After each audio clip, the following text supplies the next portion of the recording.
family, Ann Whippen, and welcome to another episode of Blue Ribbon BBQ, where I'm going to be showing you how I make my competition pork butt. I actually won first place at the American Royal with this recipe, so pay attention. The first thing I do is I get my smoker ready, and today I'm using competition blend pellets, which are readily available at Walmart, Lowe's, any big box store, and I set my smoker today at a temperature of 225 degrees. I am a big believer in the low and slow method. When it comes to your pork butt, there's a couple things you want to look for. I look for size, so I like to have my pork butt weigh between 7 and 9 pounds. The other thing I look for is that the meat is well marbled, where you see those fat striations running through, a lot of them. That means the fat's going to melt into the meat and make it more tender. Another very important thing in competition is the money muscle. And they name that because that brings you the prize money. It is on one end of your pork butt. And it is the muscle that you will see running along the side where the fat striations are running right next to each other.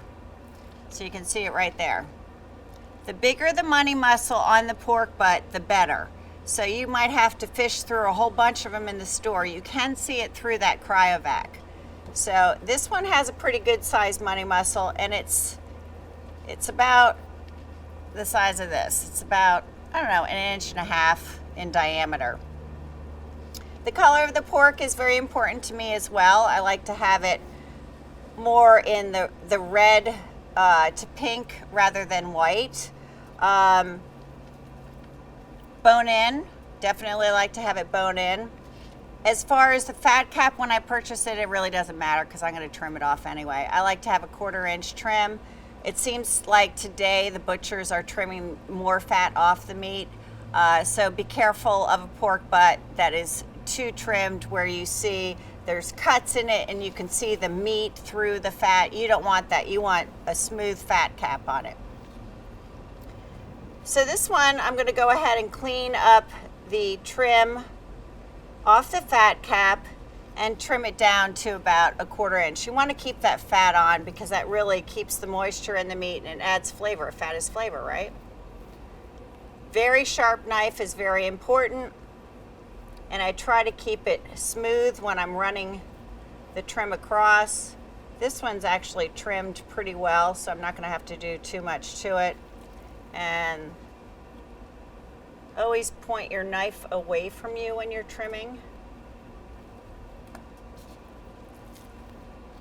And when you hold the pork butt or look at it from the side, you can see the thickness of that fat cap.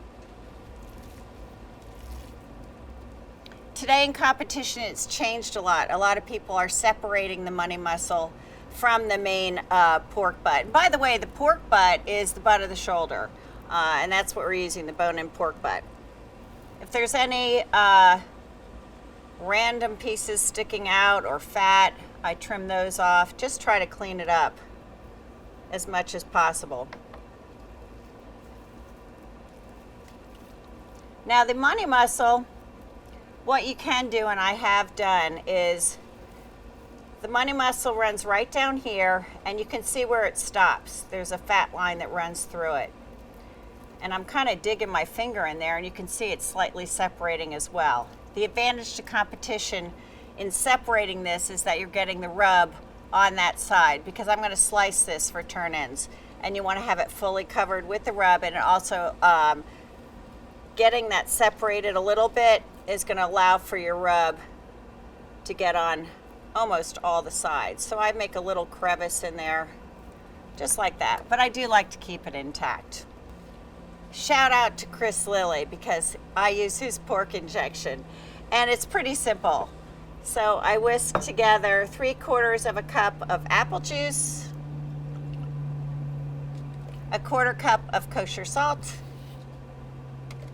a 1/2 cup of white sugar, and a 1/2 cup of water.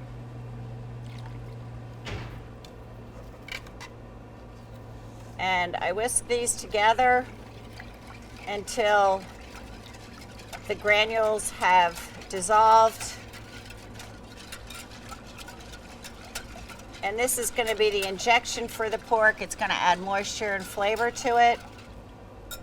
And lastly, the little pow factor, 2 tablespoons of Worcestershire.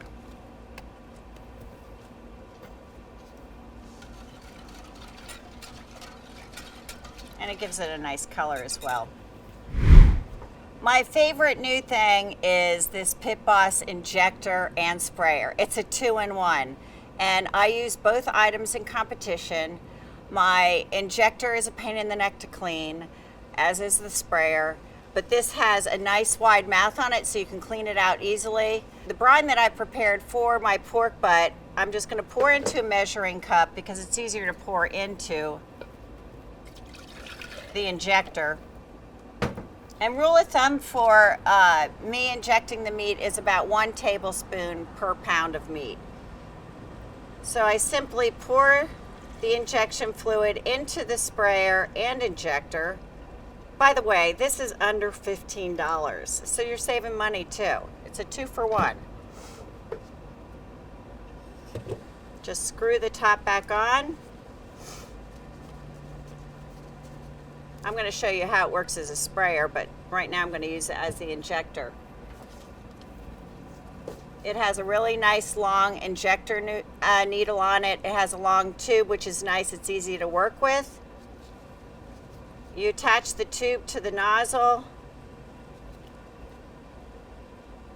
and you make sure it's tight and pushed all the way back, and then you just simply screw this on. And that's all there is to it. When I inject the pork butt, I turn it over. It's easier than trying to get through that fat cap. This does have a pump on it, and this allows for the injection to get into the meat. You push it until there's a little bit of resistance to it, so you know the injection's going to flow through the tube. And the little holes that's where the injection's going to come out. So you want to make sure that that is deep into the meat. You want to make sure that when you place this injection into your pork shoulder that you distribute it evenly. So I kind of think of it as an invisible checkerboard pattern. And I start with the money muscle, and I start at one end. Make sure that those holes are completely submerged.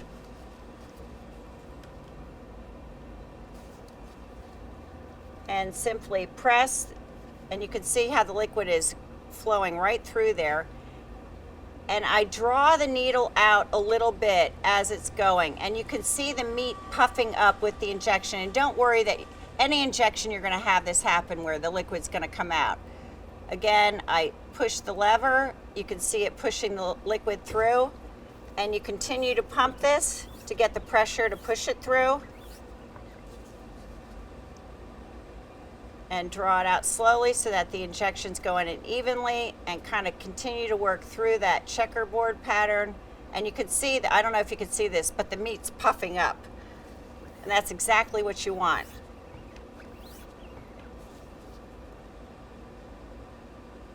And you might want to stand back because sometimes the stuff squirts out all over. I've been hit a time or two. And drawing it out, you can see it puff up. And then we're going to work down here and do the same thing. And I'm continuing to inject the pork shoulder in a checkerboard pattern. You can see the meat puffing up, which means the injection is getting completely inside the meat. This is the easiest injector I have ever used, and I have bought some that are like $180. This one is amazing. And just keep working it. And as I said, don't worry if some of it squirts out, because you know a lot of it's getting in there. It's kind of fun doing this, actually.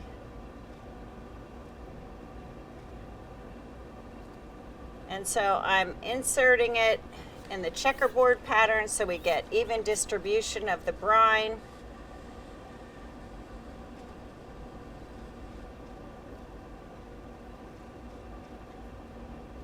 And you will hit the bone, so just push the injection needle to the bone and then draw it out.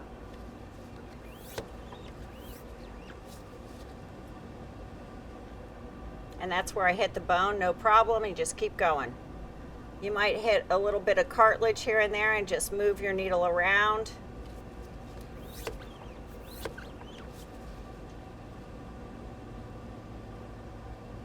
Hit the bone again, no problem. And now I've worked from one end all the way to the other, haven't missed anything.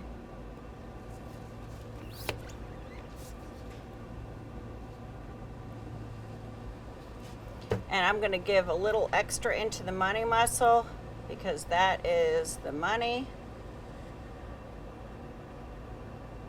And I'm just simply pressing this and it's going right in. It's perfect.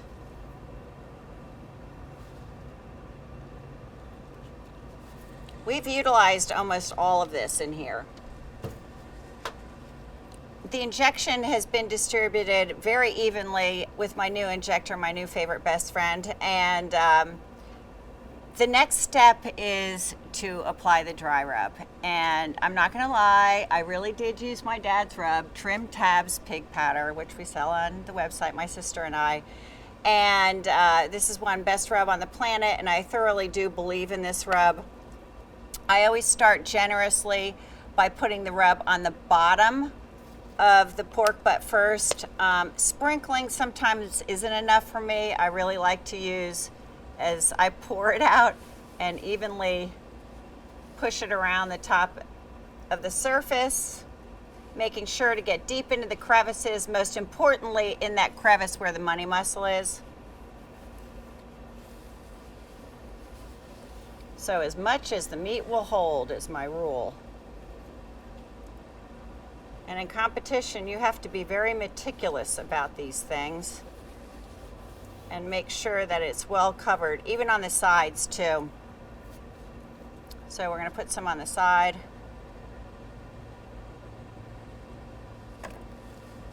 Into the crevices. You don't necessarily have to rub this in. I just pat it on there. And what's nice about that injection, even though some of it came out, it made the meat moist. So therefore, the dry rub's going to stick a little bit better. Get the sides. There's a couple different theories about putting meat on cold or letting it sit to room temperature. This is cold, and I'm going to let this dry rub sit on here for 30 minutes. Just to let those flavors get into the meat a little bit. I've set my Pit Boss to a temperature of 225 degrees because I'm old school, low and slow. Whatever works for you. But this is won awards for me, so why change it? So you can see I'm hitting this pretty hard. Pit Boss's competition blend does have similar ingredients, so that would probably be my backup rub to use on this. So this is now fat side up. We're going to let it sit for 30 minutes to let the rub do its thing, and then we're going to put it on our smoker. Okay, this it's about 7 pounds, this pork butt. It has been injected with Chris Lilly's famous injection. And I've used my dad's dry rub, Trim Tabs Pig Powder, won me first place at the American Royal in pork. And we have our wonderful Pit Boss set at a low temperature of 225 degrees with competition pellets. And we are going to put the pork butt on, indirect heat of course, and fat cap up always. Okay, this is bone in also, very important.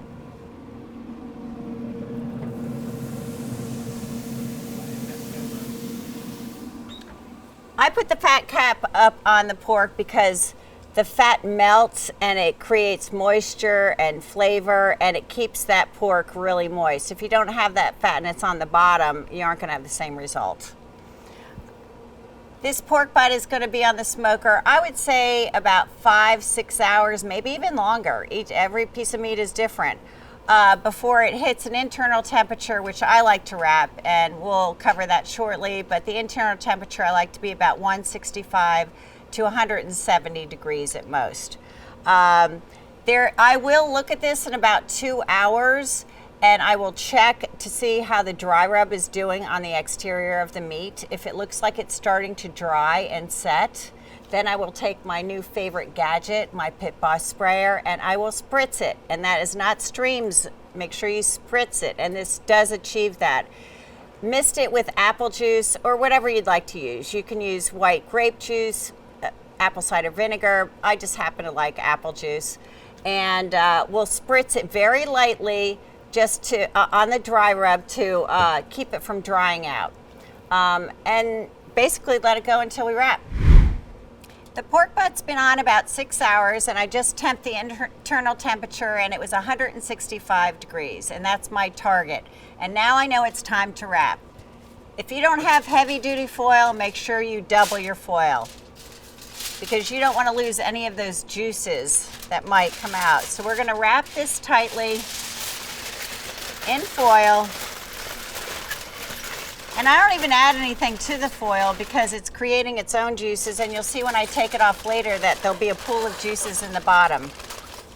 A pro tip is you can take those juices and pour them into a degreaser and let the fat rise to the top and take the juices that are underneath and use that to add to your barbecue sauce right before turning.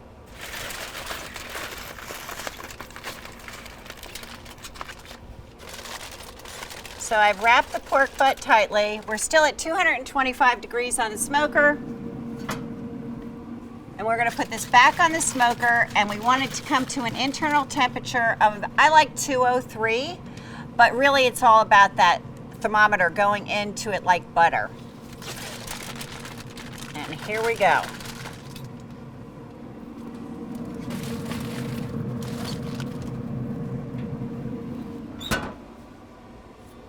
This will take about another, 4 hours. So it takes a long time to cook this piece of meat, especially at the low temperature that I'm using. It's about 10 hours for a 7-pound pork butt.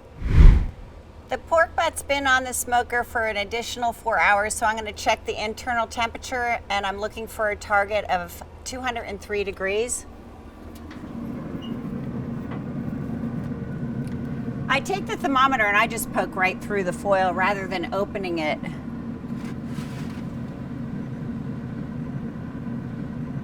It is exactly at 203. So at this point, I take the pork butt off of the smoker.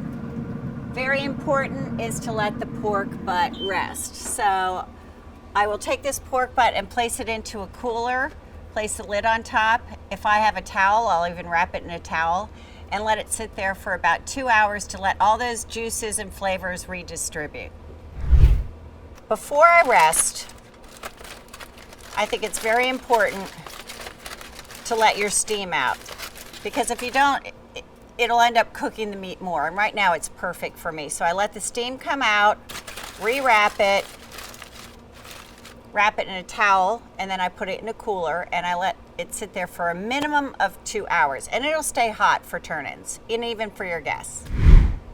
The pork butt has rested about 2 hours in the cooler, so it allowed those juices to redistribute. This is the money muscle right along here. So what we're going to do is try to remove it very carefully. And I like to use my hands. I have double gloves on. And you try not to disturb the rub on there as well. They call it the money muscle because in competition, this gets turned into the box and you win money, obviously prize money. So that's how it got the name money muscle. I think it's very appropriate, actually. So I'm being careful to remove this. And it is an actual muscle that is individual. It's its own right.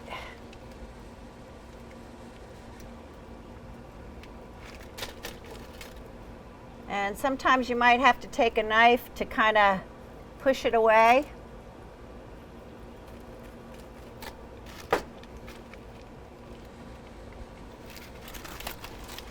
And there you have the money muscle right there.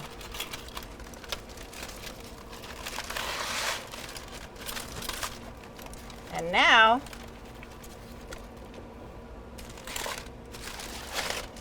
I'm going to show you another indicator that you know your pork butt is done as well, if you don't have a thermometer. You can see the bone here. The meat has receded from the bone, and that's a good indicator that it's done. My favorite part, it comes out just like that. When I'm competing, I like to turn in different parts of the pork shoulder. We have the money muscle, of course. Behind the money muscle are what they call tubes, striations, which you can turn those in if you'd like. But I just like good old-fashioned pulled pork.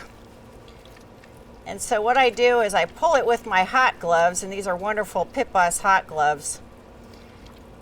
And the meat near the money muscle, I feel, is extremely tender. You can see it's just falling apart. You can tell that the smoke has permeated the meat. You can see that smoke ring, that beautiful pink smoke ring. That by no means means that it's undercooked. That just means that the smoky goodness has permeated the meat. So when I turn in, I kind of hand pick those chunks of goodness with the bark on it and place them off to the side so that the judges can taste that dry rub.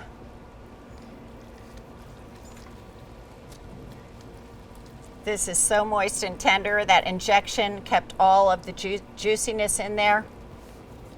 Now the hard part.